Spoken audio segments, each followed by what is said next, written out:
بسم الله الرحمن الرحيم. إذا وقعت الواقعة ليس لوقعتها كاذبة خافضة رافعة. إذا رجت الأرض رجا وبست الجبال بسا فكانت هباء منبثا وكنتم أزواجا ثلاثة فأصحاب الميمنة ما أصحاب الميمنة وأصحاب المشأمة ما أصحاب المشأمة والسابقون السابقون أولئك المقربون في جنات النعيم ثلة من الأولين وقليل من الآخرين على سرر موضونة متكئين عليها متقابلين يطوف عليهم ولدان مخلدون بأكواب وأباريق وكأس من معين لا يصدعون عنها ولا ينزفون وفاكهة مما يتخيرون ولحم طير مما يشتهون وحور عين كأمثال اللؤلؤ المكنون جزاء بما كانوا يعملون لا يسمعون فيها لغوا ولا تأثيما إلا قيلا سلاما سلاما وأصحاب اليمين ما أصحاب اليمين في سدر مخضود وطلح منضود وظل ممدود وماء مسكوب وفاكهة كثيرة لا مقطوعة ولا ممنوعة وفرش مرفوعة إنا أنشأناهن إن شاء فجعلناهن أبكارا عربا أترابا لأصحاب اليمين ثلة من الأولين وثلة من الآخرين وأصحاب الشمال ما أصحاب الشمال في سموم وحميم وظل من يحموم لا بارد ولا كريم إنهم كانوا قبل ذلك مترفين وكانوا يصرون على الحنث العظيم وكانوا يقولون أئذا متنا وكنا ترابا وعظاما أئنا لمبعوثون أوآباؤنا الأولون قل إن الأولين والآخرين لمجموعون إلى ميقات يوم معلوم ثم إنكم أيها الضالون المكذبون لآكلون من شجر من زقوم فمالئون منها البطون فشاربون عليه من الحميم فشاربون شرب الهيم هذا نزلهم يوم الدين نحن خلقناكم فلولا تصدقون أفرأيتم ما تمنون أأنتم تخلقونه أم نحن الخالقون نحن قدرنا بينكم الموت وما نحن بمسبوقين على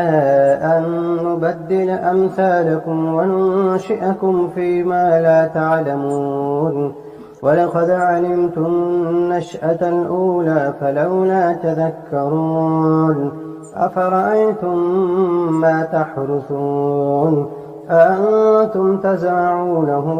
أم نحن الزارعون لو نشاء لجعلناه حطاما فظلتم تفكهون إنا لمغرمون بل نحن محرومون أفرأيتم الماء الذي تشربون أأنتم أنزلتموه من المزن أم نحن المنزلون لو نشاء جعلناه أجاجا فلولا تشكرون أفرأيتم النار التي تورون أأنتم أنشأتم شجرتها أم نحن المنشئون نحن جعلناها تذكرة ومتاعا للمقوين فسبح باسم ربك العظيم فلا أقسم بمواقع النجوم وإنه لقسم لو تعلمون عظيم إنه لقرآن كريم في كتاب مكنون لا يمسه إلا المطهرون تنزيل من رب العالمين أفبهذا الحديث أنتم مدهنون وتجعلون رزقكم أنكم تكذبون فلولا إذا بلغت الحلقوم وأنتم حينئذ تنظرون ونحن أقرب إليه منكم ولكن لا تبصرون فلولا إن كنتم غير مدينين ترجعونها إن كنتم صادقين فأما إن كان من المقربين فروح وريحان وجنة نعيم وأما إن كان من أصحاب اليمين فسلام لك من أصحاب اليمين وأما إن كان من المكذبين الضالين فنزل من حميم وتصلية جحيم إن هذا لهو حق اليقين فسبح باسم ربك العظيم بسم الله الرحمن الرحيم الرحمن علم القرآن خلق الإنسان علمه البيان الشمس والقمر بحسبان والنجم والشجر يسجدان والسماء رفعها ووضع الميزان ألا تطغوا في الميزان وأقيموا الوزن بالقسط ولا تخسروا الميزان والأرض وضعها للأنام فيها فاكهة والنخل ذات الأكمام والحب ذو العصف والريحان فبأي آلاء ربكما تكذبان خلق الإنسان من صلصال كالفخار وخلق الجان من مارج من نار فبأي آلاء ربكما تكذبان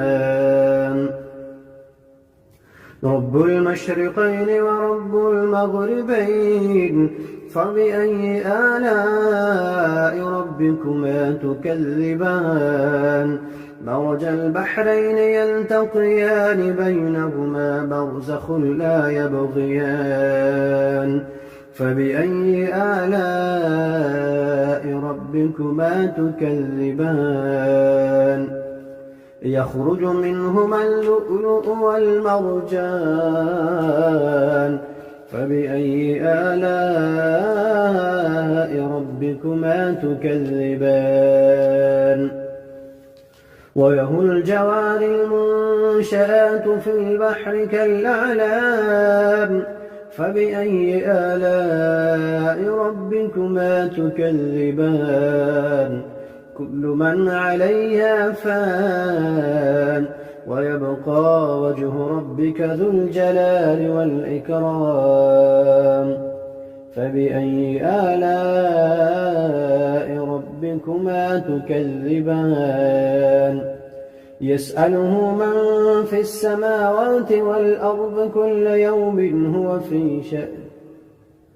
يسأله من في السماوات والأرض كل يوم هو في شأن فبأي آلاء ربكما تكذبان سنفرغ لكم أيها الثقلان فبأي آلاء ربكما تكذبان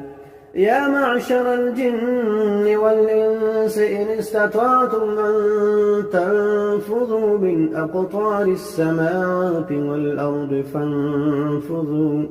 لا تنفذون إلا بسلطان فبأي آلاء ربكما تكذبان يرسل عليكما شواظ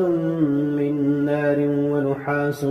فلا تنتصران فبأي آلاء ربكما تكذبان فإذا انشقت السماء فكانت وردة كالدهان فبأي آلاء ربكما تكذبان فيومئذ لا يسأل عن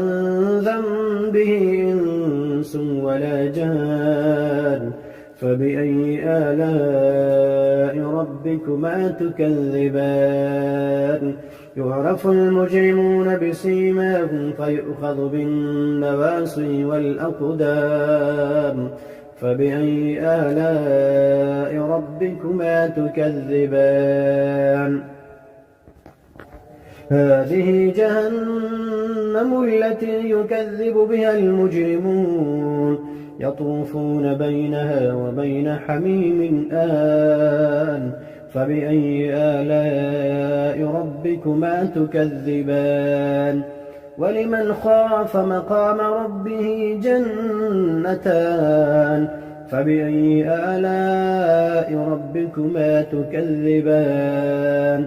ذواتا أفنان فبأي آلاء ربكما تكذبان فيهما عينان تجريان فبأي آلاء ربكما تكذبان فيهما من كل فاكهة زوجان فبأي آلاء ربكما تكذبان متكئين على فرش بطائنها من استبرق وجنى الجنتين دان فبأي آلاء ربكما تكذبان فيهن قاصرات الطرف لم يطمثهن إنس قبلهم ولا جان فبأي آلاء ربكما تكذبان كأنهن الياقوت والمرجان فبأي آلاء ربكما تكذبان هل جزاء الإحسان إلا الإحسان فبأي آلاء ربكما تكذبان ومن دونهما جنتان فبأي آلاء ربكما تكذبان مدهامتان فبأي آلاء ربكما تكذبان فيهما عينان نضاختان فبأي آلاء ربكما تكذبان فيهما فاكهة ونخل ورمان فبأي آلاء ربكما تكذبان فيهن خيرات حسان فبأي آلاء ربكما تكذبان حور مقصورات في الخيام فبأي آلاء ربكما تكذبان لم يطمثهن إنس قبلهم ولا جان فبأي آلاء ربكما تكذبان متكئين على رفرف خضر وعبقري حسان فبأي آلاء ربكما تكذبان تبارك اسم ربك ذي الجلال والإكرام بسم الله الرحمن الرحيم ياسين والقرآن الحكيم إنك لمن المرسلين على صراط مستقيم تنزيل العزيز الرحيم لتنذر قوما ما أنذر آباؤهم فهم غافلون لقد حق القول على أكثرهم فهم لا يؤمنون إنا جعلنا في أعناقهم أغلالا فهي إلى الأذقان فهم مقمحون وجعلنا من بين أيديهم سدا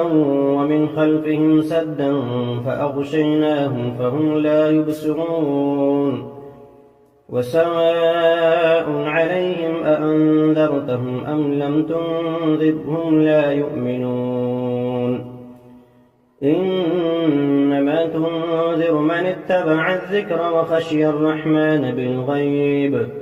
فبشره بمغفرة وأجر كريم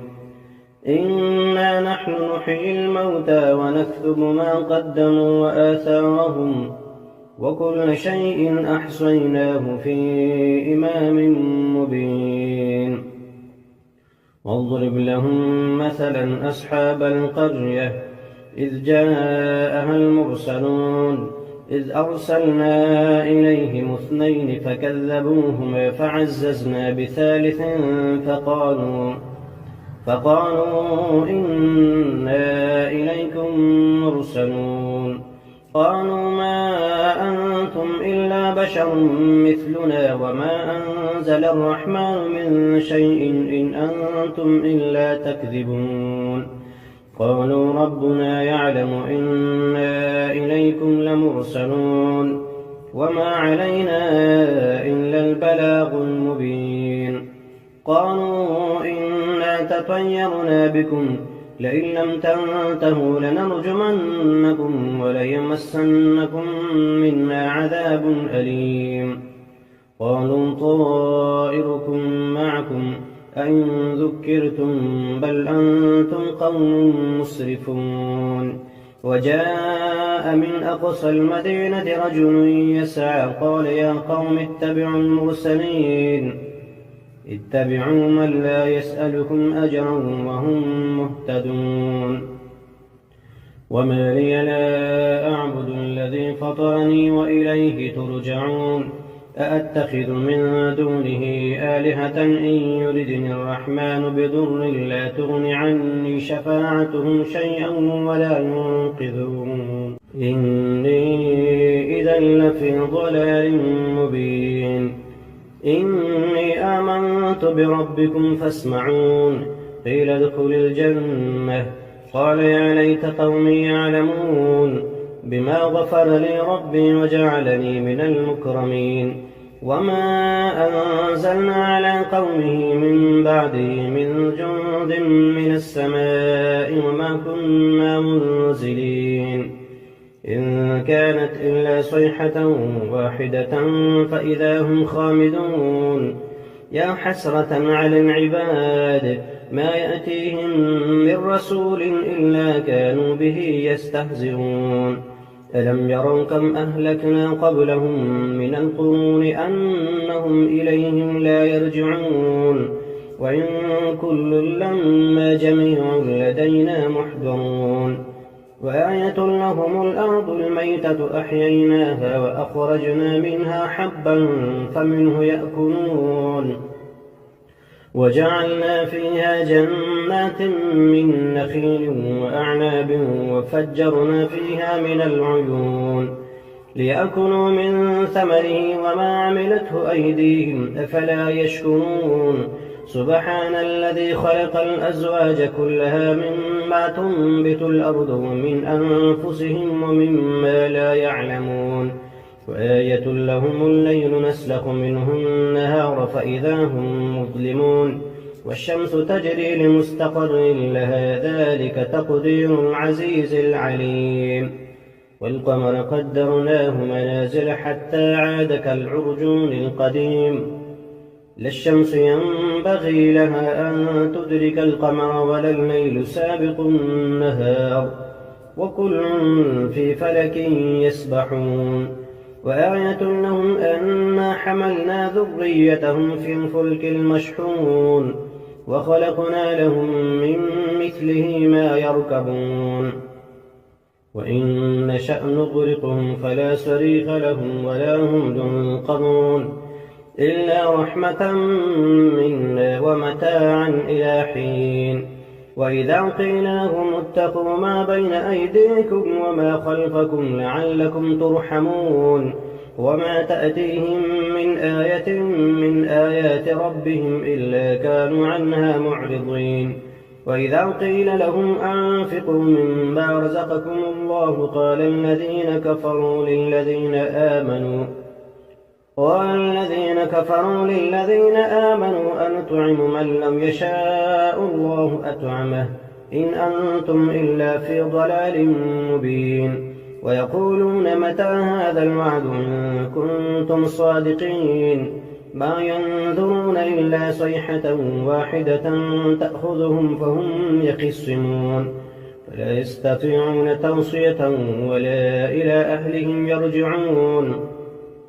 ونفخ في الصور فإذا هم من الأجداث إلى ربهم ينسلون قالوا يا ويلنا من بعثنا من مرقدنا هذا ما وعد الرحمن وصدق المرسلون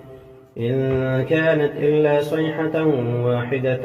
فإذا هم جميع لدينا محضرون فاليوم لا تظلم نفس شيئا ولا تجزون إلا ما كنتم تعملون إن أصحاب الجنة اليوم في شغل فاكهون هم وأزواجهم في ظلال على الأرائك متكئون لهم فيها فاكهة ولهم ما يدعون سلام قولا من رب رحيم وامتازوا اليوم أيها المجرمون ألم أعهد إليكم يا بني آدم ألا تعبدوا الشيطان إنه لكم عدو مبين وأن اعبدوني هذا صراط مستقيم ولقد أضل منكم جبلا كثيرا أفلم تكونوا تعقلون هذه جهنم التي كنتم توعدون اصلوها اليوم بما كنتم تكفرون اليوم نختم على أفواههم وتكلمنا أيديهم وتشهد أرجلهم بما كانوا يكسبون ولو نشاء لطمسنا على أعينهم فاستبقوا الصراط فأنى يبصرون ولو نشاء لمسخناهم على مكانتهم فما استطاعوا مضيا ولا يرجعون ومن نعمره ننكسه في الخلق أفلا يعقلون وما علمناه الشعر وما ينبغي له إن هو إلا ذكر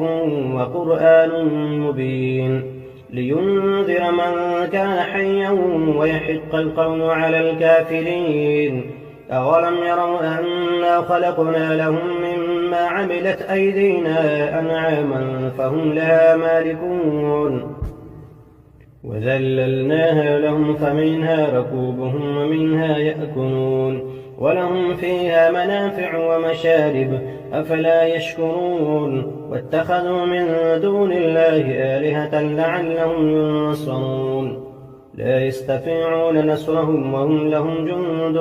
محضرون فلا يحزنك قولهم إنا نعلم ما يسرون وما يعلنون. أولم ير الإنسان أنا خلقناه من نطفة فإذا هو خصيم مبين وضرب لنا مثلا ونسي خلقه قال من يحيي العظام وهي رميم قل يحييها الذي أنشأها أول مرة وهو بكل خلق عليم الذي جعل لكم من الشجر الأخضر نارا فإذا أنتم منه توقدون أوليس الذي خلق السماوات والأرض بقادر على أن يخلق مثلهم بلى وهو الخلاق العليم إنما أمره إذا أراد شيئا أن يقول له كن فيكون فسبحان الذي بيده ملكوت كل شيء وإليه ترجعون. بسم الله الرحمن الرحيم.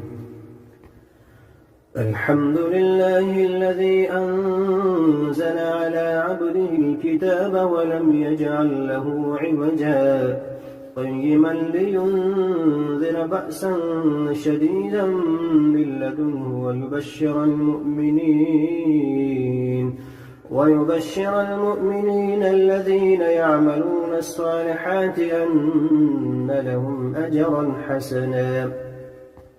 ماكثين فيه أبدا وينذر الذين قالوا اتخذ الله ولدا ما لهم به من علم ولا لآبائهم كبرت كلمة تخرج من أفواههم إن يقولون إلا كذبا فلعلك باخع نفسك على آثارهم إن لم يؤمنوا بهذا الحديث أسفا إنا جعلنا ما على الأرض زينة لها لنبلوهم أيهم أحسن عملا وإنا لجاعلون ما عليها صعيدا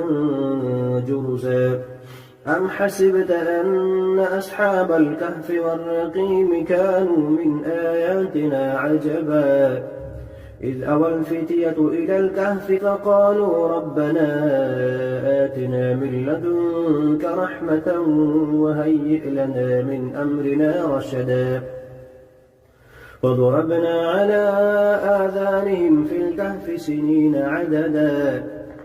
ثم بعثناهم لنعلم أي الحزبين أحصى لما لبثوا أمدا نحن نقص عليك نبأهم بالحق إنهم فتية آمنوا بربهم وزدناهم هدى وربطنا على قلوبهم إذ قاموا فقالوا ربنا رب السماوات والأرض لن ندعو من دونه إلها لقد قلنا إذا شططا هؤلاء قوم اتخذوا من دونه آلهة لولا يأتون عليهم بسلطان بين فمن أظلم ممن افترى على الله كذبا وإذ اعتزلتموهم وما يعبدون إلا الله فأووا إلى الكهف ينشر لكم ربكم من رحمته ويهيئ لكم من أمركم مرفقا وترى الشمس إذا طلعت تزاور عن كهفهم ذات اليمين وإذا غابت تقرضهم ذات الشمال وهم في فجوة منه ذلك من آيات الله من يهد الله فهو المهتد ومن يضلل فلن تجد له وليا مرشدا وتحسبهم أيقاظا وهم رقود ونقلبهم ذات اليمين وذات الشمال وكلبهم باسط ذراعيه بالوصيد لو اطلعت عليهم لوليت منهم فرارا ولملئت منهم رعبا وكذلك بعثناهم ليتساءلوا بينهم قال قائل منهم كم لبثتم قالوا لبثنا يوما أو بعض يوم قالوا ربكم أعلم بما لبثتم فابعثوا أحدكم بورقكم هذه إلى المدينة فلينظر أيها أزكى طعاما فليأتكم برزق منه وليتلطف ولا يشعرن بكم أحدا إنهم إن يظهروا عليكم يرجموكم أو يعيدوكم في ملتهم ولن تفلحوا إذا أبدا وكذلك أعسرنا عليهم ليعلموا أن وعد الله حق وأن الساعة لا ريب فيها إذ يتنازعون بينهم أمرهم فقالوا بنوا عليهم بنيانا ربهم أعلم بهم قال الذين غلبوا على أمرهم لنتخذن عليهم مسجدا سيقولون ثلاثة رابعهم كلبهم ويقولون خمسة سادسهم كلبهم رجما بالغيب ويقولون سبعة وثامنهم كلبهم قل ربي أعلم بعدتهم ما يعلمهم إلا قليل فلا تمار فيهم إلا مراء ظاهرا ولا تستفت فيهم منهم أحدا ولا تقولن لشيء إني فاعل ذلك غدا إلا أن يشاء الله واذكر ربك إذا نسيت وقل عسى أن يهديني ربي لأقرب من هذا رشدا ولبثوا في كهفهم 300 سنين وازدادوا 9 قل الله أعلم بما لبثوا له غيب السماوات والأرض أبصر به وأسمع ما لهم من دونه من ولي ولا يشرك في حكمه أحدا واتل ما أوحي إليك من كتاب ربك لا مبدل لكلماته ولن تجد من دونه ملتحدا واصبر نفسك مع الذين يدعون ربهم بالغداة والعشي يريدون وجهه ولا تعد عيناك عنهم تريد زينة الحياة الدنيا ولا تطع من أغفلنا قلبه عن ذكرنا واتبع هواه وكان أمره فرطا فقل الحق من ربكم فمن شاء فليؤمن ومن شاء فليكفر إنا أعتدنا للظالمين نارا أحاط بهم سرادقها وإن يستغيثوا يغاثوا بماء كالمهل يشوي الوجوه بئس الشراب وساءت مرتفقا إن الذين آمنوا وعملوا الصالحات إنا لا نضيع أجر من أحسن عملا أولئك لهم جنات عدن تجري من تحتهم الأنهار يحلون فيها من أسابر من ذهب ويلبسون ثيابا خضرا من سندس واستبرق متكئين فيها على الأرائك نعم الثواب وحسنت مرتفقا واضرب لهم مثلا رجلين جعلنا لأحدهما جنتين من أعناب وحففناهما بنخل وجعلنا بينهما زرعا كلتا الجنتين آتت أكلها ولم تظلم منه شيئا وفجرنا خلالهما نهرا وكان له ثمر فقال لصاحبه وهو يحاوره أنا أكثر منك مالا وأعز نفرا ودخل جنته وهو ظالم لنفسه قال ما أظن أن تبيد هذه أبدا وما أظن الساعة قائمة ولئن رددت إلى ربي لأجدن خيرا منها منقلبا قال له صاحبه وهو يحاوره أكفرت بالذي خلقك من تراب ثم من نطفة ثم سواك رجلا لكن هو الله ربي ولا أشرك بربي أحدا. ولولا إذ دخلت جنتك قلت ما شاء الله لا قوة إلا بالله إن ترني أنا أقل منك مالا وولدا فعسى ربي أن يؤتيني خيرا من جنتك ويرسل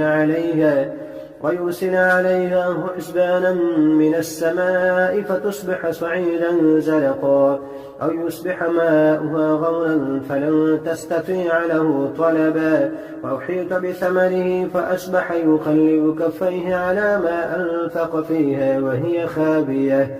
وهي خابية على عروشها ويقول يا ليتني لم أشرك بربي أحدا. ولم تكن له فئة ينصرونه من دون الله وما كان منتصرا. هنالك الولاية لله الحق هو خير ثوابا وخير عقبا. واضرب لهم مثل الحياة الدنيا كماء إن أنزلناه من السماء فاختلط به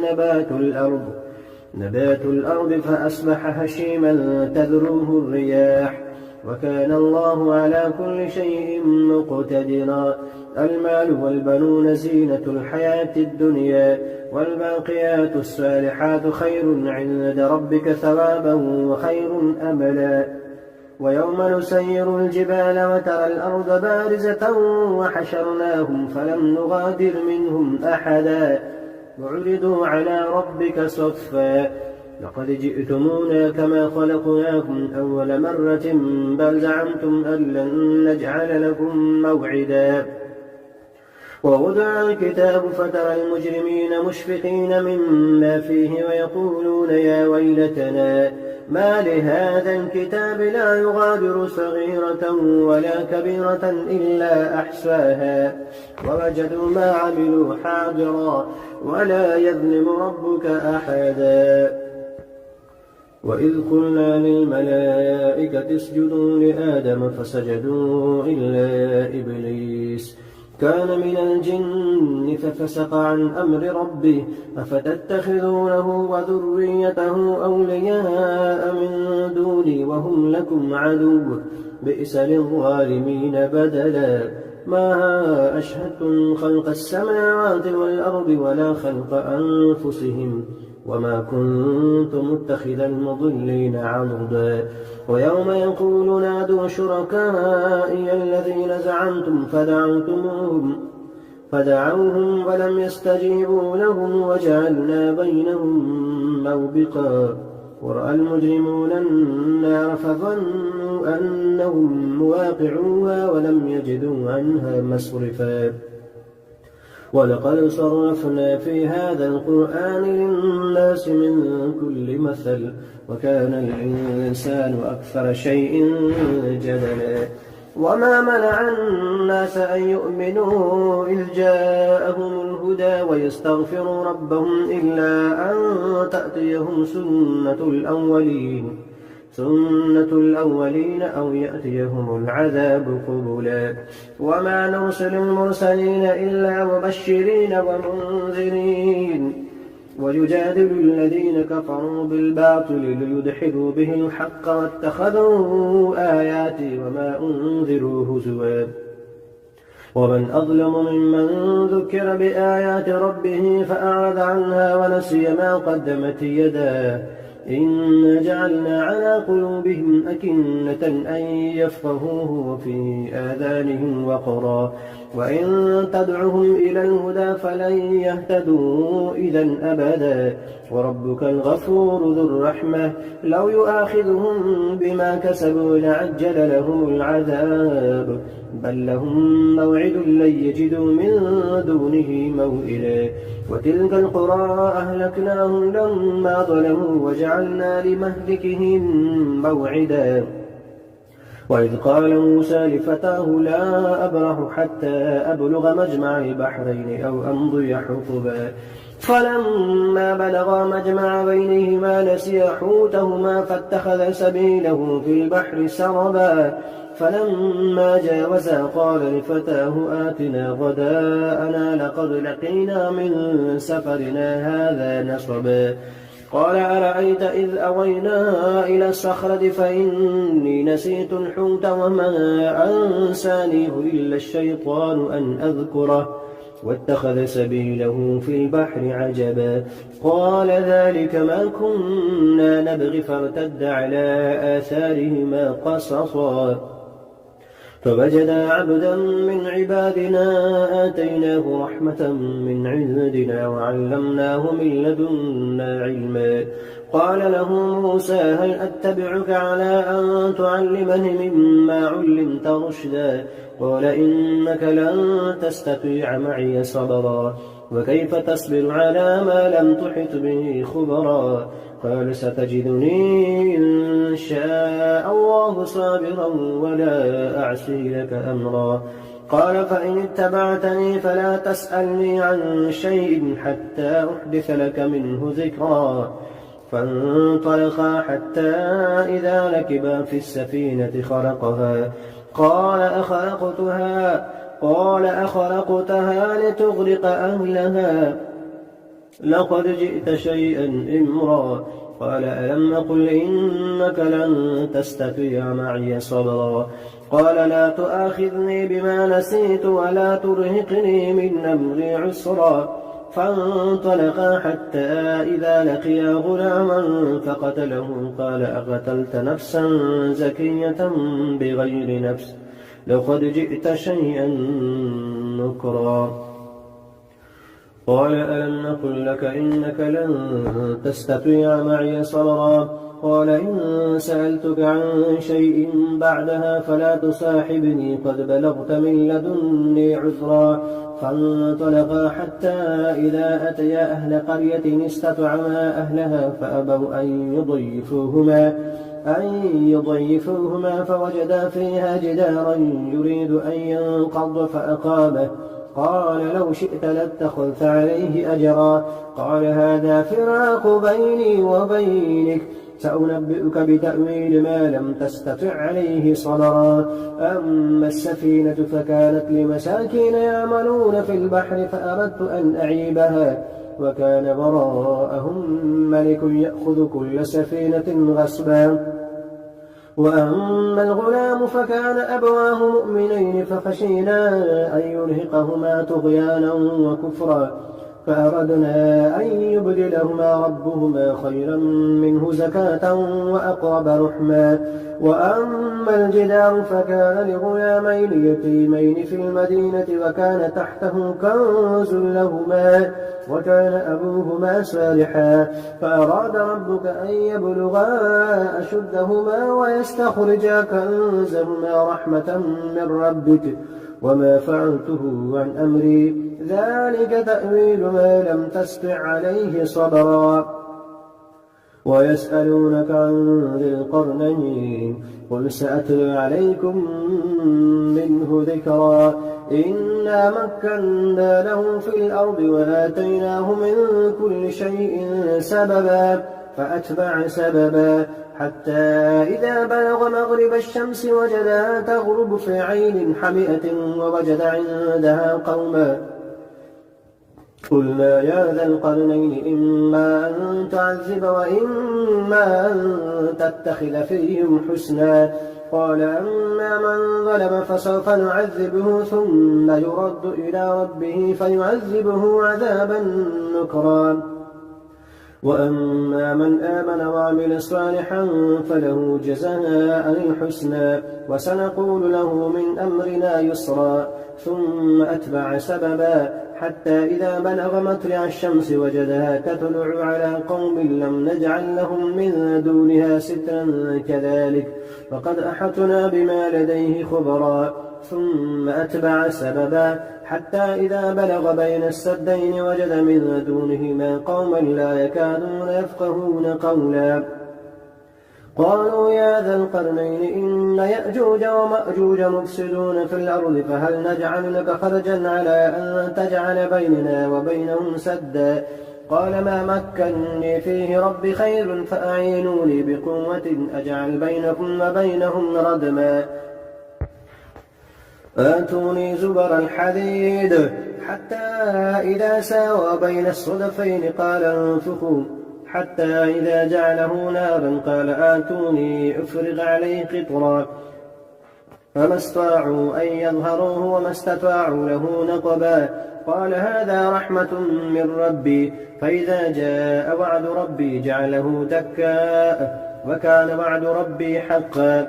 وتركنا بعضهم يومئذ يموج في بعض ونفخ في السور فجمعناهم جمعا وعرضنا جهنم يومئذ للكافرين عرضا الذين كانت أعينهم في غطاء عن ذكري وكانوا لا يستطيعون سمعا أفحسب الذين كفروا أن يتخذوا عبادي من دوني أولياء إنا أعتدنا للكافرين نزلا قل هل ننبئكم بالأخسرين أعمالا الذين ضل سعيهم في الحياة الدنيا وهم يحسبون أنهم يحسنون صنعا أولئك الذين كفروا بآيات ربهم ولقائه فحبطت أعمالهم فلا نقيم لهم يوم القيامة وزنا إن الذين آمنوا ذلك جزاؤهم جهنم بما كفروا واتخذوا آياتي ورسلي هزوا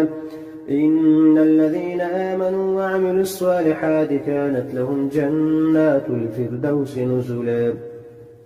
خالدين فيها لا يبغون عنها حولا قل لو كان البحر مدادا لكلمات ربي لنفد البحر قبل أن تنفد كلمات ربي ولو جئنا بمثله مددا قل إنما أنا بشر مثلكم يوحى إلي أنما إلهكم إله واحد فمن كان يرجو لقاء ربه فليعمل عملا صالحا ولا يشرك بعبادة ربه أحدا.